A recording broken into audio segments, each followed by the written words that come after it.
Prime Minister, let me start with a very broad question. Why did you ever go into politics? What did you want to achieve? I believe in public service. I believe this is a fantastic country with great opportunities, and if people feel they have something to contribute, it's good to step forward and to try to do your bit to make it a better, stronger, fairer country. What is that something? Well, I think what we need in Britain is the British dream, the idea that if you do your bit, you can get anywhere. And we don't have that in our country today sufficiently. There are too many schools that are failing their pupils. There are too many people who want to own property who can't. There are people with frustrated ambitions to set up their own business. Some people would have said it was class that held people back, and you're lucky you came from the right class. I think it can sometimes. I think we don't have as much of an opportunity society as we should have. And you see that, whether you look at the top ranks in business or the top ranks in politics or the top ranks in the judiciary or, dare I say, possibly the top ranks of television. So we need a genuine opportunity society, and I've always believed that Conservatives, in spite of the name, are actually rather good at doing that. Mrs. Thatcher was all about trying to give people who didn't have opportunity to get on, to get up, to make something of their lives. And I think Conservatives at their best, actually that is what they do, that is what they aspire to. Scale of 1 to 10, then where are you? I'll leave others to judge that. But 4, 6, 8? I'd put it a different way. We're only at base camp because we inherited a very difficult situation, a huge budget deficit, a wrecked banking system, an economy in trouble. We've been doing a rescue job. I mean, I believe in more than rescue. I want us to go to recovery, and then I want to build out of that recovery a country we can be really proud of. So it's base camp rather than one trying to put a number on it. Let me put you then something you said which really defined you.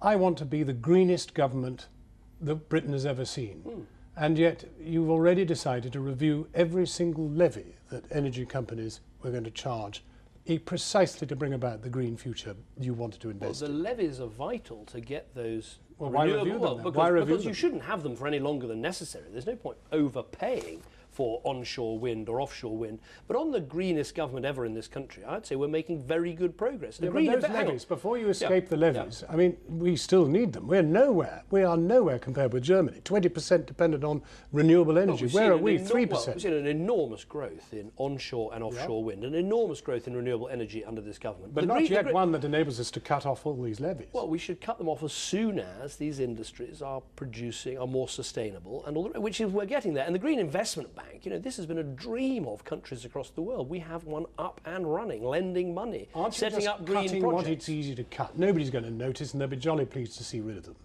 No, I don't accept that. We've kick-started these industries, whether it is anaerobic digesters, whether it is onshore wind, offshore wind, wind and wave power, green energies. I spend my life on the phone to businesses like Siemens to get them into the port of Hull.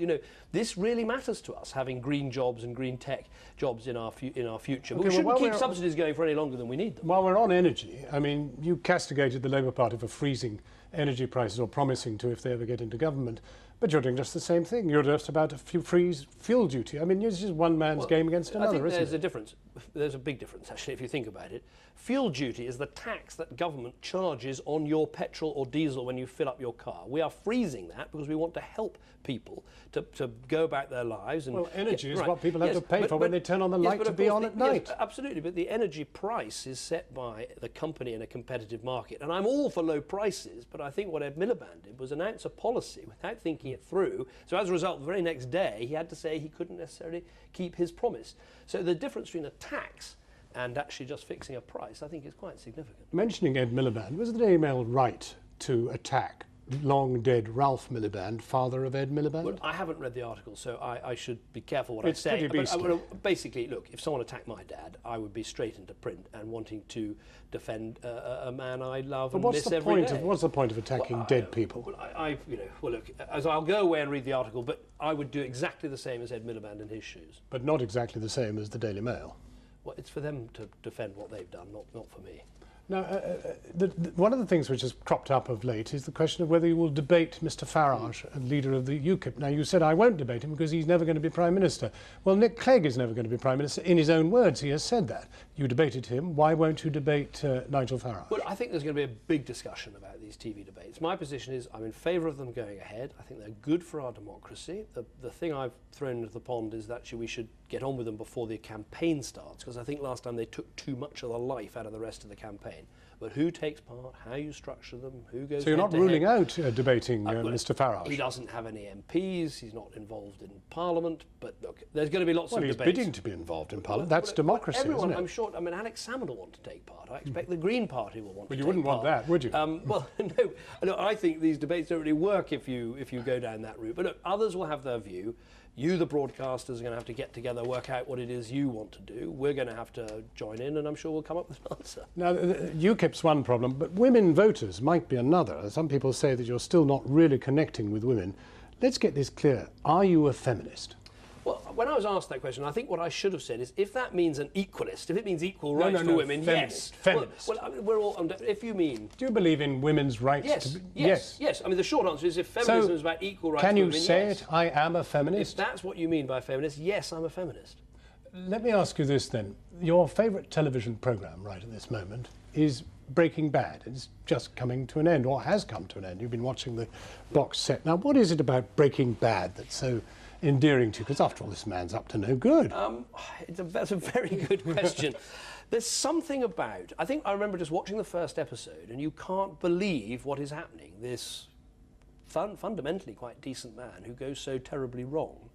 And it is rather addictive, and I can't. Do you quite identify explain. with it in some way? He gets into terrible corners, but manages to get out in the end.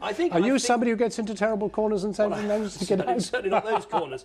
I think what is attractive about it is that it's so different to other things that you watch on television, because it all goes so bad, it all goes so wrong, and I think that's why people find it strangely alluring. And is it somehow reassuring that somebody has a much worse life than you have to endure? Maybe, I don't know. I can't always. I mean, I find television for me is a bit of escapism. When I want to just switch off, I'll watch a bit of TV, and I suppose that is about as far removed from my life as it could be.